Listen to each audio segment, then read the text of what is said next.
All right. Good afternoon. Good afternoon. So I'm going to share a story. A lot of the stories that we tell, the traditional stories that we tell, they have a wide variety of backgrounds. And you may hear a story that is claimed to have Italian roots. And then you hear another one that is claimed to have Polish roots. And you go, well, that sounds a lot like the other one. So what we do quite often is we'll just combine those. And the story I'm going to share with you today is called Clever Caitrin. So Poppy was a fairly simple man. He had his farm, and he was sitting there, and he was working the ground, and clang! And he got down and started uncovering, and got down, and there it was. It's beautiful, and it's big, and it's shiny, and so he lifted it up out of the ground, and it's heavy. It's a golden chest. Oh, beautiful. I wonder what's inside it. It's locked. Oh, where's the key? I got it. And Poppy, he looked all over to see if he could find the key. He looked for, an hour or so trying to find that key. Finally, he gave up and he said, it's beautiful nonetheless. I shall take it home and no, I know what I'll do. I'll give it to our king. Our king gave us this land, and so it's only right that I got it from the ground that I should give it back to our king. So Poppy carried that back to his home. Caitrin, come quick, open the door. It's heavy. And so Caitrin, Poppy, what do you have? Oh, it's big. Yes, Poppy, I can see it's big. It's beautiful. Yes, Poppy, I can see it's beautiful. And it's heavy. Well, Poppy, what's inside? I don't know. What do you mean you don't know what's inside? Open it up. I don't have a key. Well, what are you going to do with it? I'm going to give it to our king. Why are you going to give a treasure chest to our king if he can't open it? Oh, you just don't worry. He will love it and he will pay me handsomely as a reward. Poppy, I don't know. He's going to say to you, what good is a treasure chest without the key? I can't open it. Oh, you just never mind.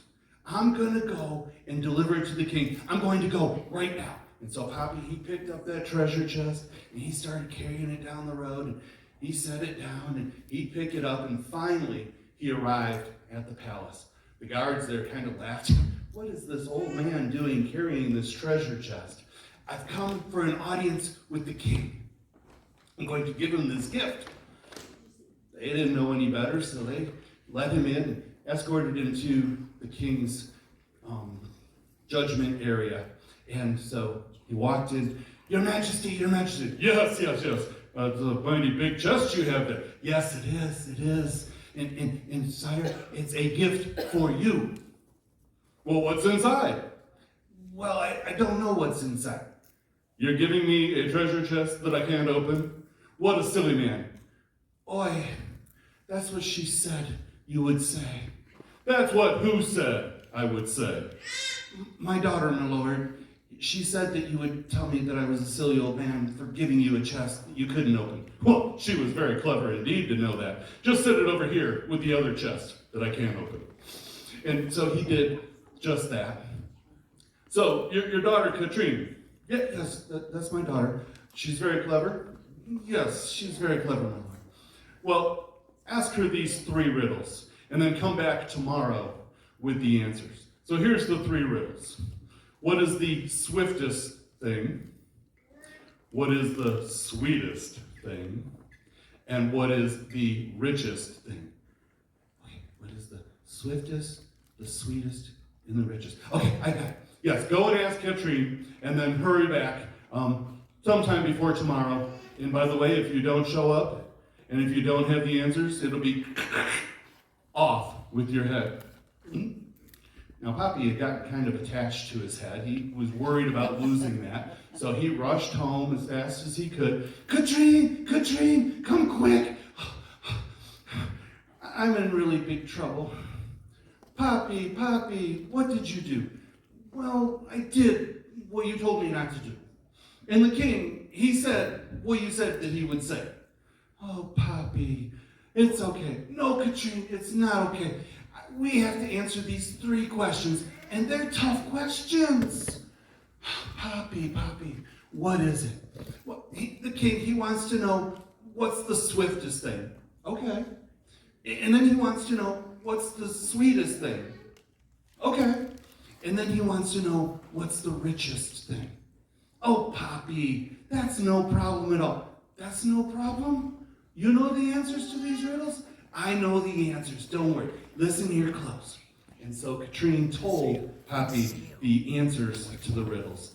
And he went back the next morning. He wasn't too sure if he was going to chance it, but, that whole with the neck thing had him a little bit worried. So he did. He went back, and he made his presence again in front of the king again. Yeah. I see you've come back. Wise man you are.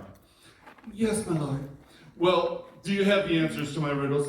Well, yes, my lord, I do. So tell me, what is the swiftest thing? Well, my lord, the swiftest thing is a thought.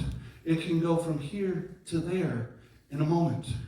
Oh, that's very good. That's very good. Okay. What is the sweetest thing?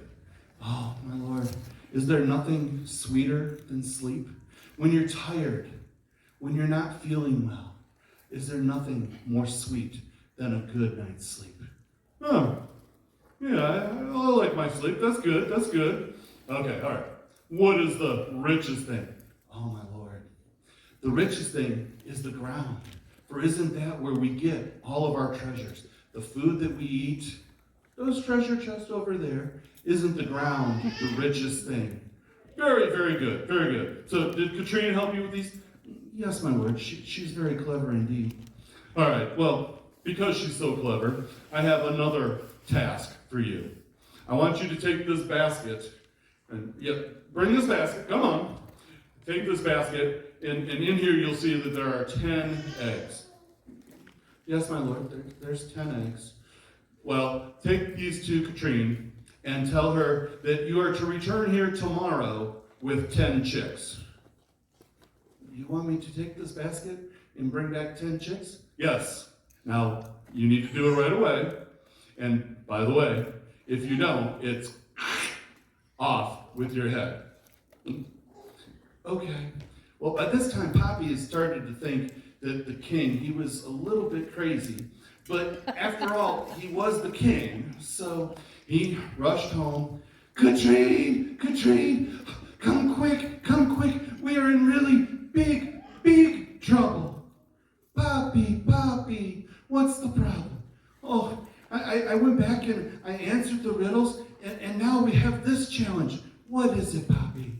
Well, this basket of 10 eggs. The king says that you have to take these 10 eggs, and you have to, we have to hatch them and bring back chickens tomorrow. Oh, Poppy, listen, this is what I want you to do. Oh, Caitrin, I don't know. No, Poppy, listen. Go and get a handful of grain. Put it in your cup, and take that grain in your cup back to the king. Now do it right away. I'm going to take grain to the king. Just take it to the king and tell the king that if he will plant this grain, harvest the crop, he will have fresh grain to feed the chickens tomorrow. Oh, Caitrin, I don't know. That doesn't sound like a very good idea. Poppy, do you trust me? Oh, yes, I trust you, but just go, Poppy. Trust me. So Poppy went back. He made a presence in front of the king again. Back so soon, I see. What is it? What is that you have there?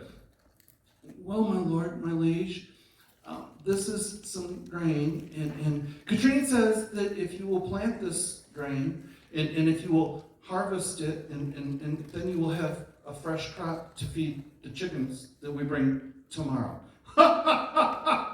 Oh, this Caitrin, she is very clever indeed. If she is nearly as comely, as beautiful as what she is clever, I think I should like to meet her. Well, yes, Lord, she is very clever, and if I do say so myself, she is very beautiful as well. And yes, I want to meet your daughter, Caitrin, but I want to meet her tomorrow. But tell her these things. She must arrive when it is neither day nor night. Okay, and she must arrive neither walking nor riding. Neither walking nor riding. Okay, and she must arrive neither clothed nor naked. Okay, and you want her here tomorrow? Yes, go and tell her that is how she is to arrive here in my court tomorrow.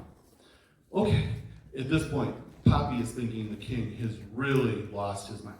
But he is the king. So he goes home. Caitrin, we are in really big trouble. Poppy, what is it? What did the king say? Oh, we need to leave. Right away. This is not good. Poppy, what is it? Well, he says that he wants to meet you. Okay. Well, but you have to arrive when it is neither day nor night. You have to arrive neither walking nor riding, and neither clothed or unclothed. Okay. Oh, Caitrin, we need to pack. We need to get out of this. Poppy, go get me the fishing net. We're going fishing? We don't have time to go fishing. We need to go. We must flee this land. The king, he is crazy, I tell you. Poppy, just go get me the fishing net. And so Poppy retrieved the fishing net. The next morning, before daybreak, Caitrin woke early, took her clothes off, wrapped that fishing net around her, went out to the barn, and retrieved Poppy's favorite nanny goat. And by straddling that nanny goat, she could have one leg up and the other leg dragging, and that way there she would arrive neither walking nor riding. And if she left at that moment, she would arrive at the palace just as the sun was breaking. So it would be neither daylight nor night. She set off. Yeah, I lost my mic. All right, she set off, and she arrived at the palace just as the sun was breaking. The guards at the palace, they looked at her and they laughed, and they said, "What are you doing?" And she said, "Well, I am here to have an audience with the king. He requested me. My name is Caitrin." Okay, and so they escorted Caitrin into the palace, took her to the court where she appeared in front of the king. Your father was right. You are beautiful indeed, and very, very clever. Thank you, Milord. I think I should like to make you my wife. You shall be Queen Caitrin.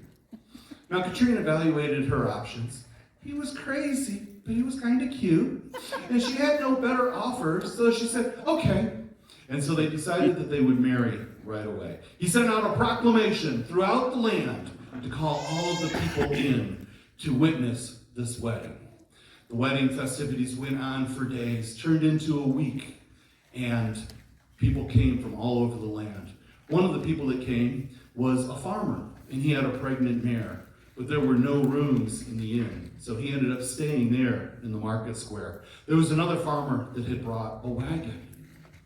Now, during the middle of the night, this mare gave birth to a colt. The colt got up and ran and laid down underneath the wagon. When they woke up, the farmer with the wagon looked and he saw that there was a colt under. He said, "My wagon has given birth to a colt."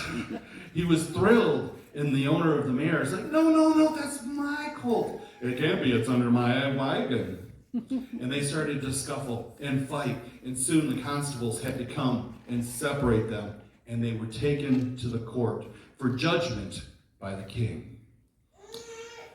They appeared in front of the king, and they pled their story. The king, he was, rather preoccupied thinking about the previous week, his honeymoon week, as we would say. And so he listened to the story, and it was time for him to pass judgment. And he said, "The colt belongs to the man with the wagon." Everybody's jaw dropped. The man with the mare, he was mortified. He couldn't believe his own ears. And so he left the court of judgment, and he was walking, and there he saw Queen Caitrin, and he knew that she was able to be one of the wisest people in the land. And so he went up and he told her his story. And she was rather dismayed that her husband, the king, would make such a mistake in judgment. But she thought about it, and she knew that the king had made her promise that she should never, ever interfere with his judgment. But she couldn't let this go. This is what I want you to do. Stay right here, and I'll be right back. The farmer had nothing better to do, so he waited there, and she came back with the fishing net. And the farmer says to her, "What? We're going fishing? I lost a colt. What good is fish going to do? I can't try to fish. I can't have a fish pull my wagon. What good is fishing going to do? Listen to me. Listen to me. Tomorrow, the king is going hunting, and he will be going up the dusty road. I want you to take the fishing net and stretch it across the road. And when the king comes through and he looks at you and he will laugh and he will ask, 'What is it that you're doing?' And you will tell him this. You will tell him that you are fishing. For it is as likely to catch fish on a dusty road as what it is for a wagon to give birth to a mare." "Oh, I don't know. You have nothing to lose." "Okay." So the next morning, the farmer did exactly that. He stretched that net across the road, and sure enough, the king came riding with his men. "Oh, what, my good man, what is it that you're doing there?" "I'm fishing, my lord." "You're fishing?" "Yes, my lord." "In a dusty road?" "Yes, my lord." "You're hoping to catch fish?" "Well, yes, my lord. It's as likely that I would catch fish in a dusty road as what it is that a wagon should give birth to a colt."